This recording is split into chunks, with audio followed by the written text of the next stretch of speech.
Surprise! Wow, so cute. এটা তোমার জন্য স্পেশালি আমি নিয়ে এসেছি। খুব সুন্দর হয়েছে, থ্যাংক ইউ সো মাচ। যখনই এটাকে দেখবে আমার কথা মনে পড়বে। তোমার কথা তো সব সময় মনে পড়ে, কিন্তু এটা থাকলে আমার মনে হবে তুমি আমার সাথে আছো।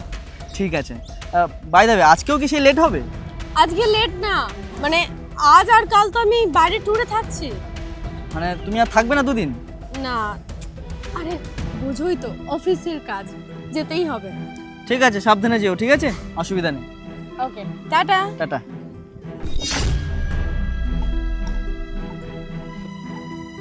আজ আমি দেখব তুমি কিরকম অফিসের কাজে যাচ্ছ। অফিসের কাজের নাম করে প্রত্যেকদিন এদিক ওদিক যাওয়া, দুদিন অন্তর অন্তর ফোন সুইচ অফ থাকা। আজকে ঠিক খোঁজ লাগাবো। ওই যে পুতুলটা দিলাম, ওটা আমার কথা মনে করানোর জন্য না, ওর নাকে আমি জিপিএস লাগিয়ে দিয়েছি এবং সেই জিপিএসের লোকেশন দেখে তোমার পিছু নেব, আর পিছনে দেখব তুমি কোথায় যাও। অফিসের নাম করে অফিসেই যাচ্ছ নাকি অন্য কোনো কাজে। এই তো লোকেশন আসতে শুরু হয়ে গেছে।